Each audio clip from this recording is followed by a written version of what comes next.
तुम्हाला सांगतो, तो एक नंबरचा फाट्या माणूस आहे. मी ज्या वेळेला काल टीव्ही शोला गेलो त्या चॅनलवाल्याने त्याला सांगितलं नव्हतं मी येणार आहे.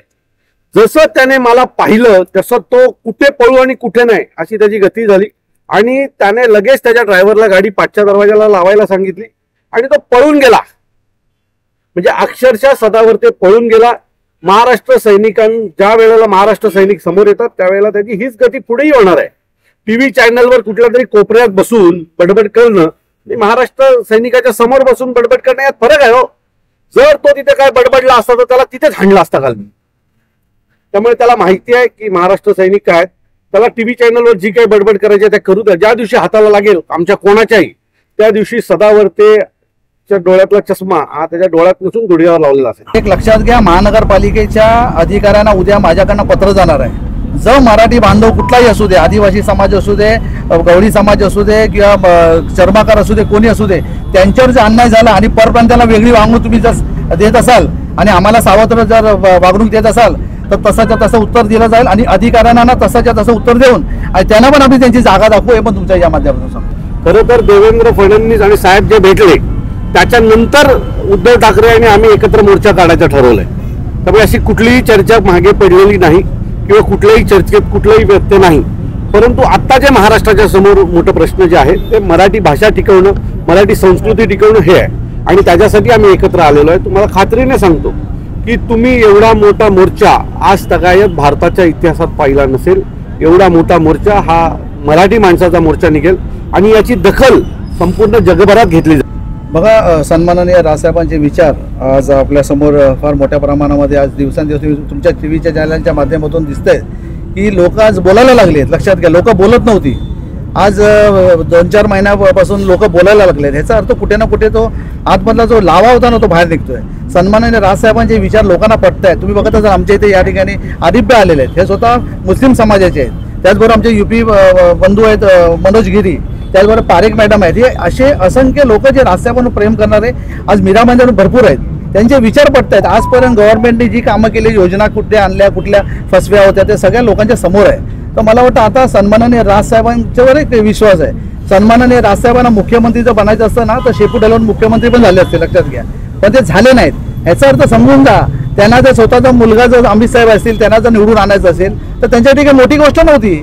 पण त्यांच्या मनामध्ये एक आणि तोंडामध्ये एक असे काही तसंच आहे. त्यामुळे तोंडावर एक आणि पोटावर एक अशा भूमिका तरी नसल्यामुळे मला वाटतं सन्माननीय राजसाहेबांचे विचार लोकांना पटतायत आणि दिवसांदिवस बघाल. आता पुढच्या आठवड्यामध्ये पण आम्ही बघा फार मोठा प्रवेश घेतोय. लक्षात घ्या, मी तुमच्या माध्यमातून मागाशी बोललो, आज पण बोलतोय, परप्रांतीय या ठिकाणी येतात, बेकायदेशीर धंदे करतात. तर महाराष्ट्र लोकांनी का करू नये, तर आम्ही आवाहन करतोय लोकांना, मीरा भाईंदरच्या जी लोक तुम्ही बिंदास लावा, जसं ते चालवत असतील तर आपण पण चालणार. लक्षात घ्या, त्यामुळे रिक्षा चालक असू दे, फेरीवाले असू दे, कुठले पण व्यवसाय करत असेल, पोटा पाण्याचे जे करत असतील त्यांचं आमचं समर्थन आहे आणि मोठ्या प्रमाणामध्ये राजसाहेबांचे विचार घरोघरी पोहोचतील आणि मीरा भाईंदर फार मोठ्या प्रमाणामध्ये या पुढे पण पक्षप्रवेश तुम्हाला दिसतील हे तुमच्या माध्यमातून सांगतो. पक्षप्रवेश करताना मला स्वतःला आनंद झाला, कारण आजचा पक्षप्रवेश हा छत्रपती शिवाजी महाराजांच्या पायथ्याशी झालेला आहे. आमचा तो येणारे प्रत्येक लोक ही छत्रपती शिवाजी महाराजांना प्रेरित होऊन मनसेत काम करतील. त्यांचं ज्या पद्धतीचं काम होतं तशा प्रकारचं काम करण्याचं पक्षात प्रयत्न करतील. संदीप राणे आमचे मागील अनेक वर्षापासून मीरा भाईंदरमध्ये उत्तम काम करतात. शहर अध्यक्ष झाल्यापासून त्यांनी त्यांच्या कामाची उंची प्रचंड मोठ्या प्रमाणात वाढवलेली आहे. महाराष्ट्र नवनिर्माण सेनेमध्ये विविध भागातून येणाऱ्या लोकांची संख्या ही मोठ्या प्रमाणात वाढलेली आहे. मीरा भाईंदर हे संमिश्र शहर आहे, त्यात विविध जातीची विविध धर्माची लोक राहतात. या सगळ्यांना एकत्र करण्याचं काम संदीप राणेंच्या माध्यमातून होत आहे. मला खात्री आहे की येणाऱ्या निवडणुकीमध्ये संदीप राणे यांच्या नेतृत्वात महाराष्ट्र नवनिर्माण सेनेचे जास्तीत जास्त नगरसेवक निवडून आल्याशिवाय राहणार नाही. नक्कीच 5 तारखेला जे मोठं आंदोलन होणार आहे, मीरा भाईंदरकरांना काय आव्हान कराल? मला असं वाटतं की ज्याचं मराठीवर प्रेम आहे त्याला कोणाला आम्हाला सांगायची गरज लागली नाही पाहिजे. तो स्वतःहून त्या ह्याला पोचलं पाहिजे.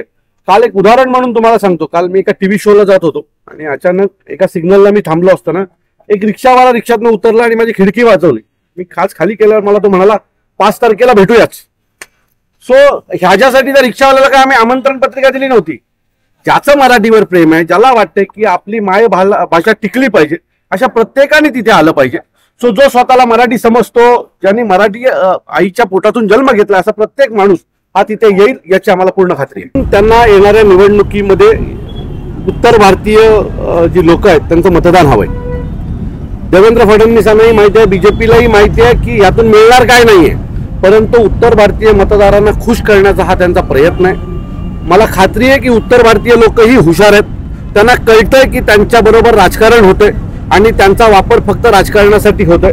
म्हणजे हे कुठेतरी हिंदी उत्तर भारतीय यांच्या बाबतीत चर्चा करतात आणि मग महाराष्ट्र नवनिर्माण सेना आणि हिंदी भाषिक यांच्यात वाद होतो आणि त्याचा संपूर्ण फायदा हा भारतीय जनता पक्षाला होतो.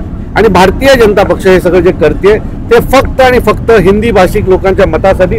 त्यांना त्यांच्याशी कुठल्याही प्रकारचं घेणं देणं नाही. त्यांना मार खायला लागतंय, त्यांना अडचणी सहन कराव्या लागतात, याच्याशी काही घेणं देणं नाही. त्यांना फक्त हिंदी भाषिकांची मतं पाहिजेत आणि त्याच्यासाठी हा केलेला अट्टास. गाय के लिए मेरी लड़त थी जो आज पिछले 8 महीने से मैं गाय के एक मीरा भाईंदर में जगह मिले उसके लिए मैं लड़ाई लड़ रही हूँ.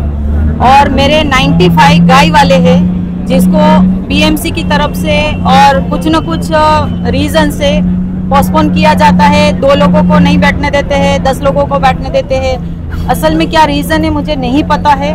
उसमें मेरा कांटेक्ट हुआ संदीप भाई से और संदीप भाई को बोला कि आप मुझे परमानेंट इसका सॉल्यूशन आप दीजिए, प्लीज़ मुझे हेल्प कीजिए. तो संदीप भाई ने बोला कि ठीक है मैम, हम एक ग्रुप आपका है, आप मुझे मिलिए और हम ये बात पे आगे बढ़ेंगे. तो प्लीज़ मेरी सबसे रिक्वेस्ट है, मैं कोई पार्टी से नहीं हूँ. मुझे जो पार्टी ये गाय वाले को आज सबका कहना ये है मीरा भाईंदर में हर किसी के मुंह से सुनो यही सुनने में आता है कि गाय वाले कमाई कर रहे, गाय वाले कमाई कर रहे. कितना कर रहे? मेरा एक सवाल है कि कितना कर रहे कमाई? क्या उसने बंगला बना लिया? क्या उसने गाड़ी खरीदी? क्या कमाने का हक किसी को नहीं है? एक फुटपाथ पे बैठने वाले अगर गाय वाले अगर दिन का 200-300 जो भी लेके जाते हैं, कुछ भी है, तबेले वाले की कमाई है, तबेले वाले की कमाई है, इसकी कमाई, अरे रोजी है, सबकी रोजी है. मीरा भाईंदर में जो भी है राजकारण पार्टी जो कोई भी है उससे मेरी रिक्वेस्ट है कि गाय वाले को जगह दे. जो 95 परिवार है वो परिवार आज बिना रोजी का क्या करेंगे. तो प्लीज़ मेरी सबसे रिक्वेस्ट है कि ये चीज़ में सहाय कीजिए.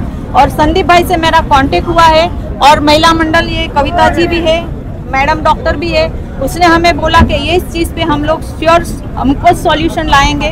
तो मैं आशा रखती हूँ कि ये सारी पार्टियां हैं जो सपोर्ट करें और समझे और गाय वाले को ये जगह दे. अब हम गाय माता को दर्जा दे रहे हैं, लेकिन क्या सही में मीरा भाईंदर में गाय के लिए जगह है?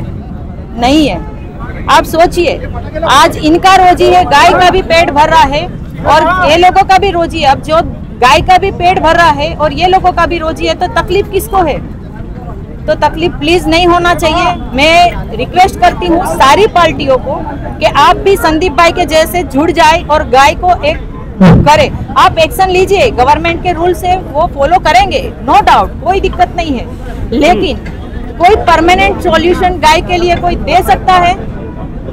मेरा ये सवाल है मीरा भाईंदर के लोगों से. और मेरा काफी पब्लिक भी है, बासी रोटी डालते हैं. क्यों बासी रोटी डालते हो गाय को?